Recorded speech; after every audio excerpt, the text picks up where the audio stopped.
ब्रह्मा विष्णु शिव की उत्पत्ति की थोड़ी सी झलक दिखाते हैं। और ये तीनों नासवान हैं ये भी दिखाते हैं। ये देखिएगा श्रीमद् देवी भागवत और गीता प्रेस गोरखपुर से प्रकाशित है। संपादक हनुमान प्रसाद पोदार, चिमनलाल गोस्वामी।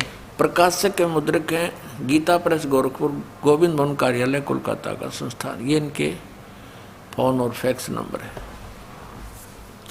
इसके 123 पृष्ठ पर हम आते हैं। तीसरा स्कंद है और ये चौथा अध्याय चल रहा है 123 पृष्ठ पे।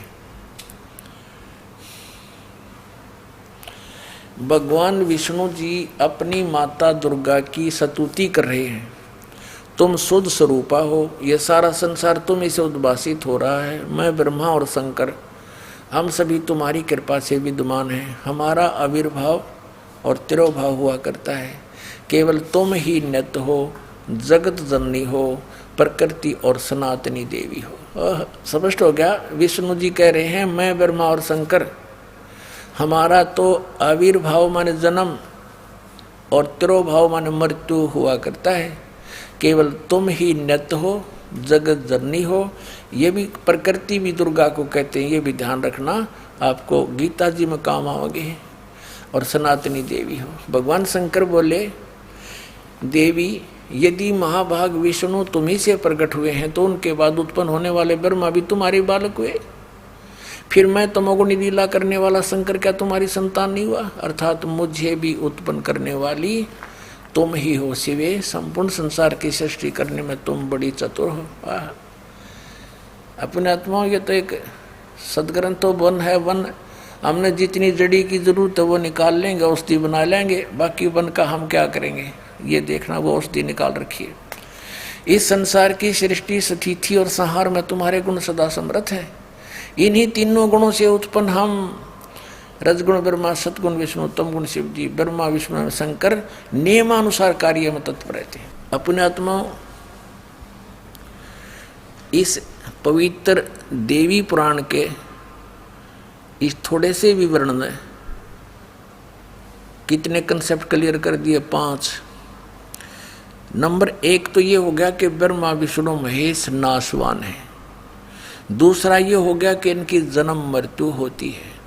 तीसरा ये हो गया कि दुर्गा इनकी माता है। और चौथा ये हो गया कि प्रकृति भी दुर्गा को कहते हैं।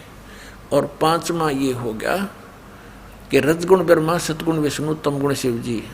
और छठा ये हो गया कि ये केवल नियमित कार्य ही कर सकते हैं। जिसका जैसा कर्म है उतना ही दे सकते, उसमें कोई परिवर्तन नहीं कर सकते, ना घटा सकते ना बढ़ा सकते। तो ये 5 कंसेप्ट क्लियर हो गए। चाहे न 6 कह लो, क्योंकि दुर्गा इनकी माता है, इनका जन्म मृत्यु होता है। और ये अविनाशी नहीं, जन्म मृत्यु होता है तो अविनाशी भी नहीं है, तो इसको हम एक ही गिन लेते हैं। तो ये 5 कंसेप्ट क्लियर हो गए थोड़े से विवरण में। अरे 5500 वर्ष हो गए इनको कागज पर लिखे हुए को, इन सदग्रंथों को। और आज तक ये हमारे धार्मिक गुरु ये नकली कख नहीं बता सके। हमारे उवाबाई बकते हैं श्री कृष्ण जी अखिल ब्रह्मांड के स्वामी हैं, अखिल ब्रह्मांड के नायक हैं, श्री कृष्ण स्वयं भगवान हैं, इसके अतिरिक्त कोई भगवान ही नहीं है। इन्हें कख का पता है? उवाबाई बक रहे हैं, दुनिया को मूर्ख बना दिया, काल के मुंह में फंसा दिया, सब भूत बनवा दिए, शास्त्र विरुद्ध साधना करवा के। अब और डिटेल दिखाते हैं कि इनका पिता कौन है। माँ का तो बेड़ा पट गया पवित्र दुर्गा पुराण में, देवी पुराण में। अब संक्षिप्त शिव पुराण दिखाते हैं आपको। गीता प्रेस गोरखपुर से प्रकाशित, संपादक हनुमान प्रसाद पोदार। ये वहीं से गीता प्रेस गोरखपुर से प्रकाशित व मुद्रित है। गोविंद भवन कार्यालय कोलकाता का संस्थान गोरखपुर। अब इसके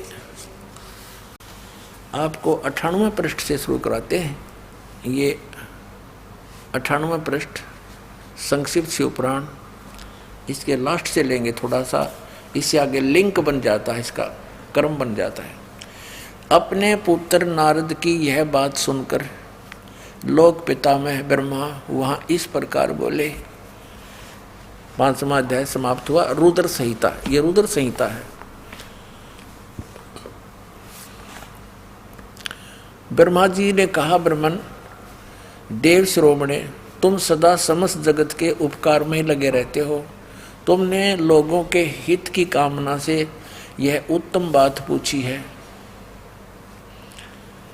जिसमें चराचर जगत नष्ट हो गया था, सर्वत्र केवल अंधकार ही अंधकार था, कुछ भी नहीं था। उस समय तत् सद्ब्रह्म, इस वृत्ति में जो सत्य सुना जाता है एकमात्र वही शेष था। अब ये हमने 99वें पृष्ठ पर पढ़ा, रुद्र संहिता का 5वां अध्याय, 6वां अध्याय पढ़ रहे हैं संक्षिप्त शिवपुराण।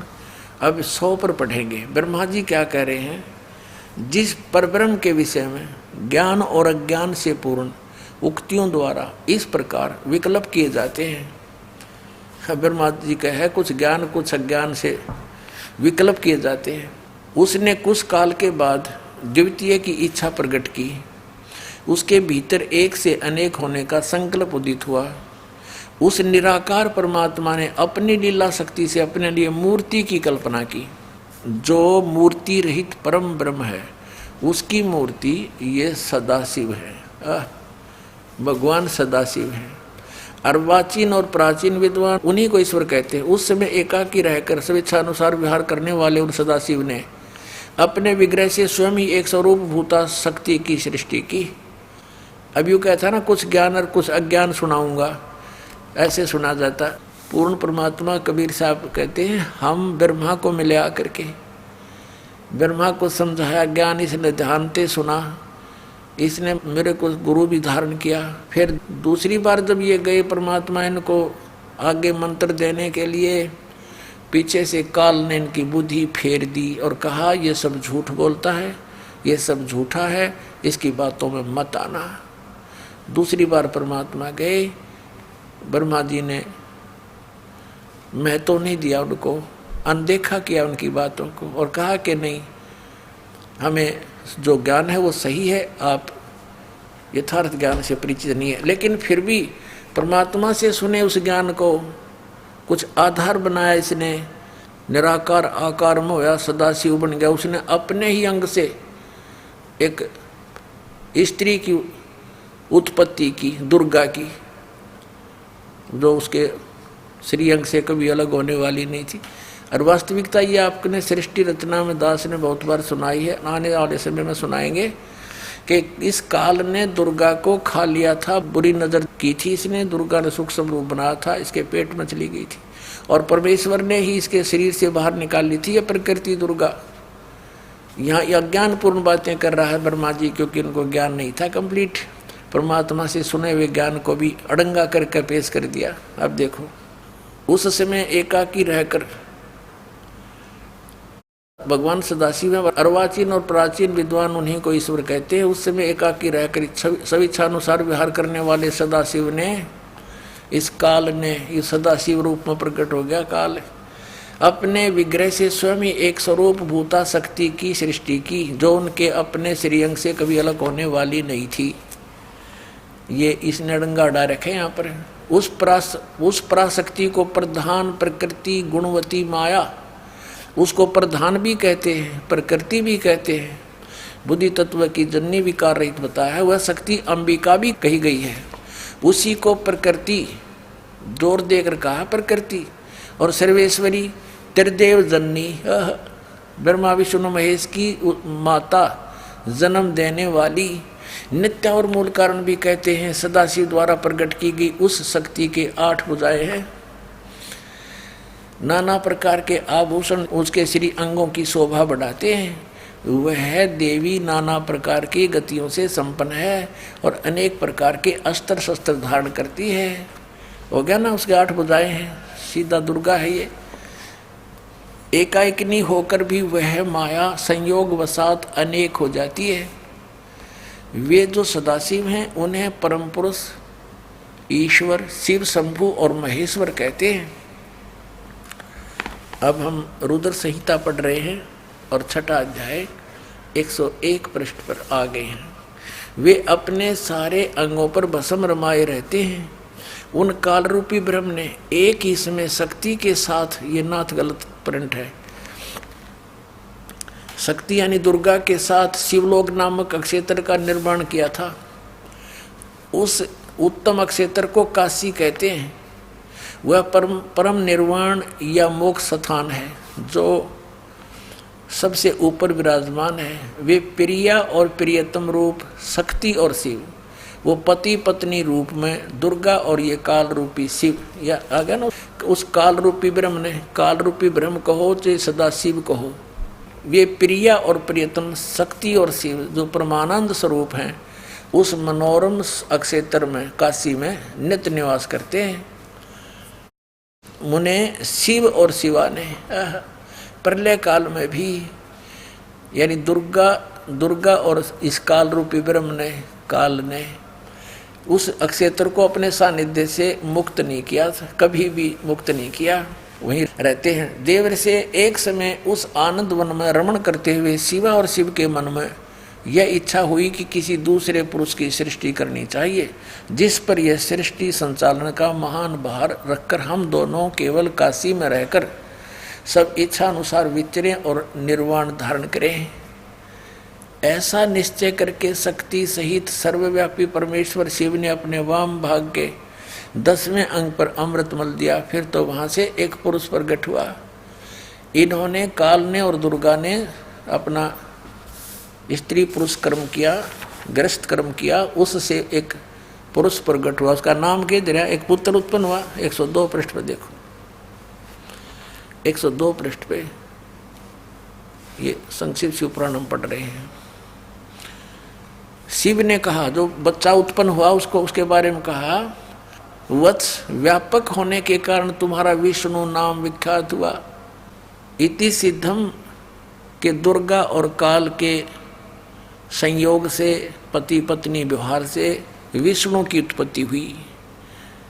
अब सिद्ध हो गया विष्णु की माता दुर्गा और पिता ये सदाशिव काल रूपी ब्रह्म, ये काल है, ज्योति निरंजन है। अब ब्रह्मा के माता पिता, नेक्स्ट ये तो छठा अध्याय समाप्त हुआ। देखिए अब ये हमने पढ़ा, तेरा विष्णु नाम विख्यात हुआ, छठा अध्याय समाप्त हुआ। 7वें अध्याय में रुद्र संहिता और पृष्ठ नंबर 103 पे अब ब्रह्मा जी कहते हैं देवर से, तत्पश्चात कल्याणकारी परमेश्वर सांब सदाशिव ने, इस काल ने पूर्ववत प्रयत्न करके, जैसे विष्णु उत्पन्न किया था दुर्गा से संयोग से, अपने दाहिने अंग से मुझे उत्पन्न किया। अपने आत्मा। अब यहाँ ये अनुवाद करता शर्मा गया कि शिव से शिव की उत्पत्ति कैसे लिखूं, तो यहाँ तक टाल बटोल कर गया। परमात्मा कहते हैं, चोर चोरावे तुमबड़ी गड्ढे पानी में, वो गड्ढे हुआ ऊपर आवा, सच्चाई छनी ना। किसी चोर ने किसी दूसरे का तुम्बा चुरा लिया, सूखा एक फुटबॉल जैसा हुआ करे, इतना लंबा, ये समझ लो सीताफल जैसा, पेठे जैसा, और वो सूखने के बाद बिल्कुल खाली हो जाता अंदर से। साधु लोग उसको एक तारा भी बनाते थे, उसमें जल भी रखते थे, और वो चोर छुपाने के लिए जल में बढ़ गया और वो नीचे छोड़ा है। वो बाहर आगे बैठे, इतने थोड़ी देर में ऊपर आ गए, नून चमक जा, वो फिर दबा का है, वो थोड़ी सी देर में आके ऊपर, फिर वो नू दिखा की तेज ऊपर निकला। तो कहते हैं इन्होंने इस सच्चाई को छुपाने की पूरी कुचेष्टा की, लेकिन ये छुपा नहीं सके। अब देखो यही शिव पुराण आपको दिखाते हैं। प्रश्न नंबर 24 पे, एक बार श्री ब्रह्मा जी और श्री विष्णु जी का झगड़ा हो गया इस बात पे। ब्रह्मा जी कहने लगा, मैं तेरा बाप हूँ, तू मेरे से उत्पन्न हुआ है, मैंने सारे जगत की रचना की है। और विष्णु जी कहने लगे, मैं तेरा पिता हूँ, तेरा जनक हूँ, तेरी उत्पत्ति मेरी नाभि कमल से हुई है। इस बात पर दोनों का काफ़ी युद्ध हो गया। इस काल रूपी ब्रह्म ने, इनके पिता ने, ये गुप्त रहता है, इसने प्रतिज्ञा कर रखी है, मैं कभी किसी के समक्ष नहीं आऊँगा, अपने ओरिजिनल रूप में, ओरिजिनल वास्तविक रूप में। जैसे ब्रह्मा विष्णु का आपस में विवाद हुआ तो शिव रूप में आ गया। कहीं पर विष्णु और शिव का विवाद होता है तो ये ब्रह्मा के रूप में खड़ा हो जाता है। तो ये समझे नहीं पाए कौन है ये, के सांग है। तो अब परमात्मा ने आके बताया, इसके सारे षड्यंत्र का बांडा फोड़ कर दिया। अब क्या हुआ, ये काल आके खड़ा हो गया। पहले इसने सतम पिलर डाल दिया बीच में, एक जिसको लिंग बोलते हैं, तेजों में लिंग खड़ा कर दिया, पिलर बहुत बड़ा। तो ये दोनों युद्ध करना बंद करके ब्रह्मा और विष्णु जी आश्चर्य में पड़ गए कि इतना लंबा कहाँ से आ गया अचानक। फिर उसको कोई ऊपर न एक नीचे न, इसमें ढूंढने लगे। लंबी कथा है, हम सॉर्ट करेंगे भी। तो उसी समय ये काल आ गया वहां पर शिव रूप में। इन दोनों को समझा कि तुम भगवान नहीं हो और तुम अपने आप को भगवान मान बैठे। तो फिर इन्होंने प्रश्नोत्तरी की, वो आगे दिखाते हैं। हम अपने मतलब की वस्तु लेते हैं। ये है 24 पृष्ठ श्री विष्णु पुराण और विद्वेश्वर संहिता। और इसमें ये ब्रह्मा और विष्णु का युद्ध हुआ, इनके बीच में ये सतम खड़ा कर दिया। इसके बाद फिर काल जब ब्रह्मा आ गया इनके सामने शिव रूप में, इनकी वार्ता हुई। ब्रह्मा और विष्णु ने पूछा, प्रभु सृष्टि आदि 5 कृत्यों के लक्षण क्या है, यह हम दोनों को बताइए। भगवान शिव बोले, मेरे कृत्यों को समझना अत्यंत गहन है, तथापि मैं कृपा पूर्वक उन्हें उनके विषय में बता रहा हूँ। ये सारा कुछ हम अपने मतलब की बात लेंगे। ये आपने पढ़ा 25 पृष्ठ पे विद्वेश्वर संहिता, संक्षिप्त शिव पुराण 26 पृष्ठ पे। अब यहाँ हम आ जाते हैं। अब ये काल कह रहा है ब्रह्मा और विष्णु को, पुत्रों तुम दोनों ने तपस्या करके प्रसन्न हुए मुझ परमेश्वर से सृष्टि और सतिथि नामक 2 कृत्य प्राप्त किए। अब स्पष्ट है, ये बोलने वाला तीसरा है कोई। वो कह रहा है कि पुत्रों, ब्रह्मा और विष्णु को कह रहा है, पुत्रों तुमने स्वयं अपनी तपस्या करके मुझसे ये 2 जॉब प्राप्त की है, 2 पोस्ट प्राप्त की हैं। कौन सी? सृष्टि और सतिथि की। अब आगे देखो, 2 कृत्य प्राप्त किए हैं, सृष्टि और सतिथि नामक। पुत्रों तुम दोनों ने तपस्या करके प्रसन्न हुए मुझ परमेश्वर से सृष्टि और सतिथि नामक 2 कृत्य प्राप्त किए हैं। ये दोनों तुम्हें बड़े प्रिय हैं। इसी प्रकार मेरी विभूति स्वरूप, यानी मेरी ही शकल के रुद्र और महेश्वर ने, ये मैं नहीं है, ने 2 अत्यंत कृत संहार और तिरोभाव मुझ से प्राप्त किए हैं। अब जो दास कंसेप्ट क्लियर करना चाहता था वो ये हो गया कि ये 4 और हैं, ये बोलने वाला 5वां है। महेश्वर, रुद्र, ब्रह्मा और विष्णु, इनका पिता है यो काल, यो 5वां न्यारा है। इति सिद्धम कि ब्रह्मा विष्णु महेश के पिताजी कौन है? काल रूपी ब्रह्म।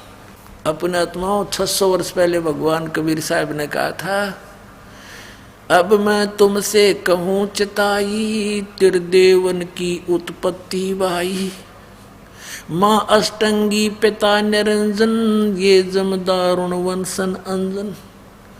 पहले की निरंजन राई, पीछे से माया उपजाई। माया रूप देख अति शोभा, देव निरंजन तन मन लोभा। अब बताते हैं, निरंजन की ने भोग विलासा, माया को रही तब आशा। 3 पुत्र अष्टंगी जाए, ब्रह्मा विष्णु शिव नाम धराए।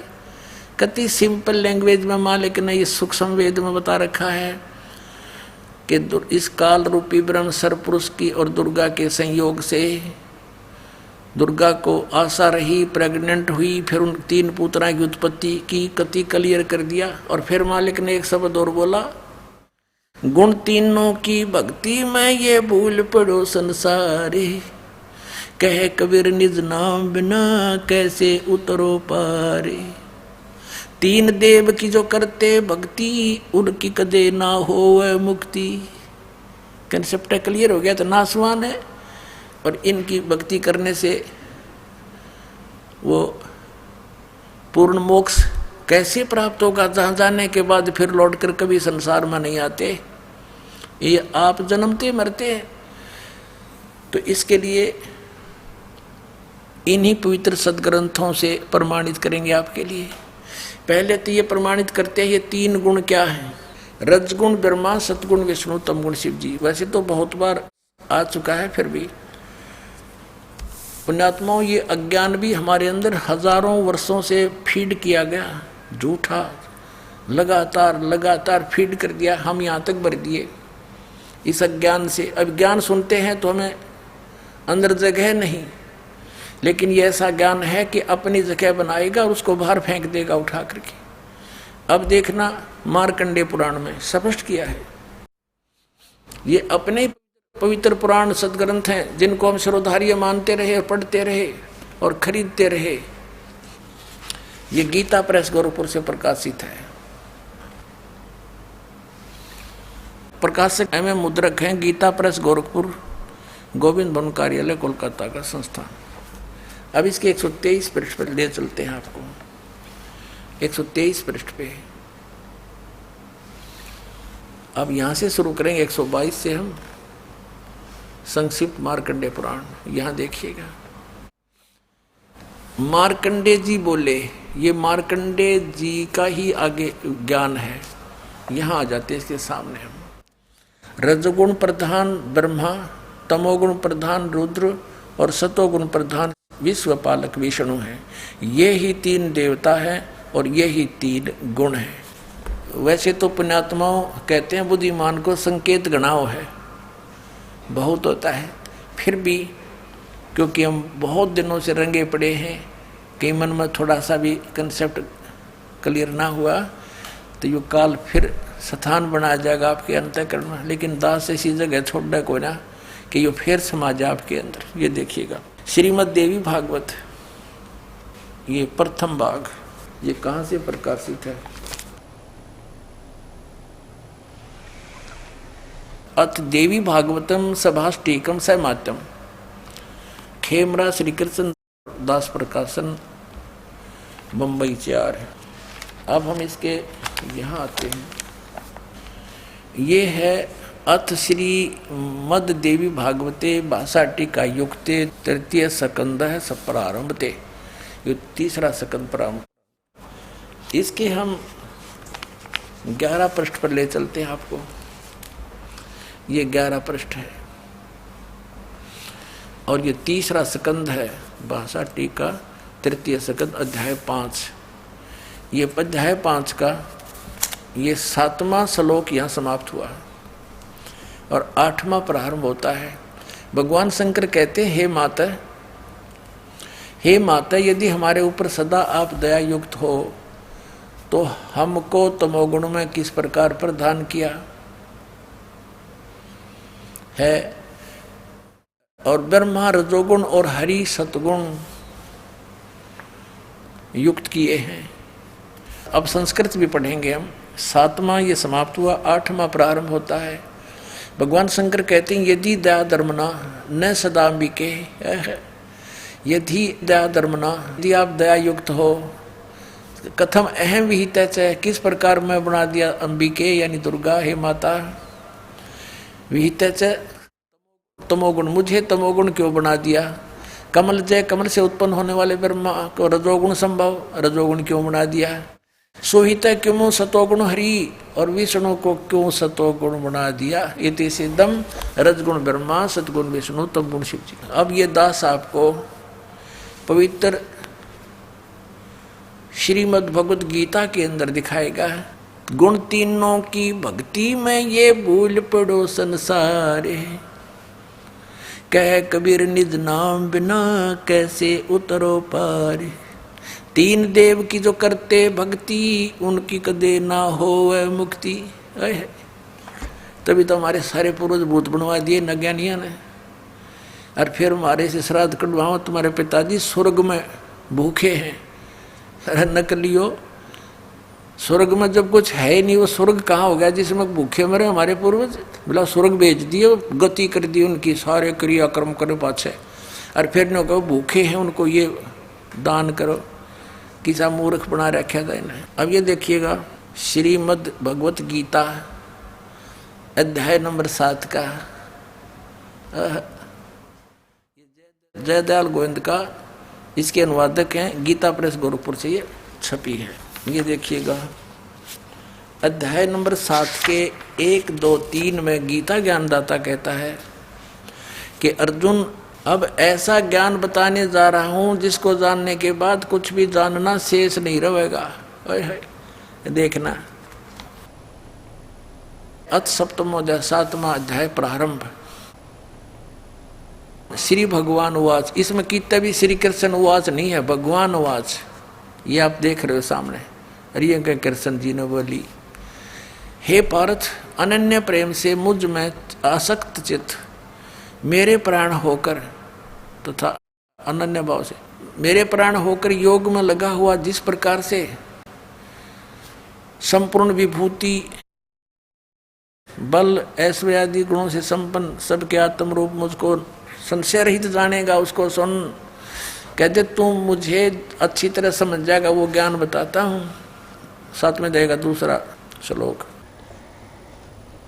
मैं तेरे लिए इस विज्ञान से तत्व ज्ञान को संपूर्णता कहूंगा जिसको जानकर संसार में फिर कुछ भी जानने योग्य शेष नहीं रह जाता। अध्याय नंबर 7 के और श्लोक नंबर 12 पे, क्योंकि ताज़ा ताज़ा सिद्ध हुआ है कि रजगुण ब्रह्मा है, सतगुण विष्णु, तमगुण शिव जी, ये याद रखना।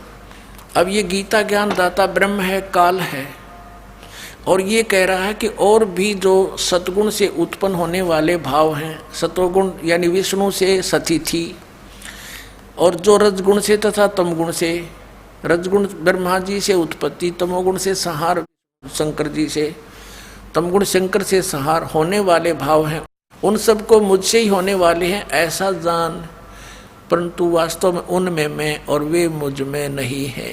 अब पुण्यात्माओं, इस काल भगवान को 1,00,000 मानव शरीरधारी प्राणियों के शरीर से निकले गंध को खाने का श्राप लगा हुआ है, जिस कारण से इसने अपने तीनों पुत्रों को ये यहाँ की व्यवस्था दे रखी है कि ब्रह्मा जी रजोगुण है, जिसके प्रभाव से हम संतानों उत्पत्ति करते हैं सभी प्राणी विवश होकर के, जीव के बस की नहीं, और सतोगुण श्री विष्णु जी के सतोगुण के प्रभाव से हम एक दूसरे में जकड़े हुए हैं, हमारे अंदर इतनी ममता भर रखी है, हमारे बस का नींद से दूर हो सके। और तीसरा जो संहार करता है शंकर भगवान, ये भी काल का पुत्र है। तो इन तीनों से ये कहता है कि जो रजगुण से होता है वो ब्रह्मा जी से उत्पत्ति, और विष्णु जी से स्थिति, और शिव जी से संहार जो कुछ भी हो रहा है, इसका निमित्त कारण तो मैं ही हूँ, पर मैं इनके सामने नहीं आता, इनसे अलग रहता हूँ।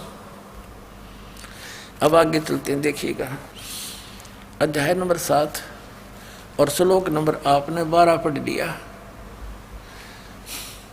और भी जो सतोगुण से उत्पन्न होने वाले भाव हैं, यानी सतिथि, और रजोगुण जो ब्रह्मा से सृष्टि उत्पत्ति, और तमोगुण शंकर से जो संहार होता है, उन सब को मुझसे ही होने वाले हैं ऐसा ही जान, परंतु वास्तव में इनमें मैं और वे मुझ में नहीं है, इनसे बाहर है ये। अब 13वें में कहा है कि गुणों के कार्य रूप सात्विक, राजस और तामस, इन तीनों प्रकार के भाव से, यानी इन्हीं के ऊपर आसक्त ये सारा संसार प्राणी समुदाय मोहित हो रहा है, इन तक सीमित है, ब्रह्मा विष्णु महेश तक। इन तीनों गुणों से, रजगुण ब्रह्मा, सतगुण विष्णु, तमगुण शिव जी से परे मुझ अविनाशी को नहीं जानता। ये कहते हैं इनसे ऊपर हूं मैं, अलग हूं। अब आगे देखो, अब 14वें में कमाल कर दिया, श्लोक नंबर 14 7वें अध्याय का, क्योंकि यह अलौकिक अर्थात अति अद्भुत त्रिगुणमयी मेरी माया, रजगुण ब्रह्मा, सतगुण विष्णु, तमगुण शिव जी के द्वारा फैलाया गया ये जाल, ये बड़ी दुस्तर है, बड़ा खतरनाक है। जो पुरुष केवल मुझको निरंतर भजते हैं, वे इस माया को ब्रह्मा विष्णु महेश से ऊपर उठ जाते हैं, उल्लंघन कर जाते हैं। यानी जो ब्रह्म से लाभ होता है, वो ब्रह्मा विष्णु महेश के लाभ से अधिक स्वर्ग प्राप्ति होती है। अब यहाँ कहते हैं 15वें श्लोक में कमाल कर दिया 7वें अध्याय के गीता जी में, माया के द्वारा जिनका ज्ञान हरा जा चुका है, रजगुण ब्रह्मा, सतगुण विष्णु और तमगुण शिव जी रूपी इस त्रिगुणमयी माया द्वारा जिनका ज्ञान हरा जा चुका है, जो केवल इन्हीं की भक्ति तक सीमित है, इनसे आगे किसी की सुनना नहीं चाहते।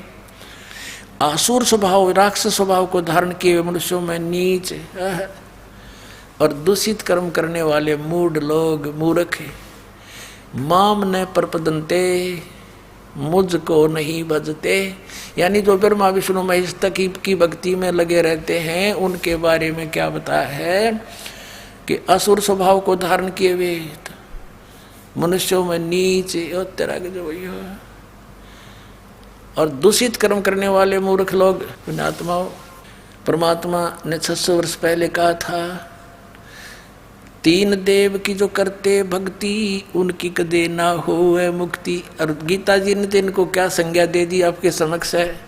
इस ब्रह्मा विष्णु, रजगुण ब्रह्मा, सतगुण विष्णु, तमगुण शिव जी के पुजारियों को, राक्षस स्वभाव को धारण किए हुए मनुष्यों में नीच दूषित कर्म करने वाले मूर्ख, 4 गाली इकट्ठी दे रखी गीता जी में।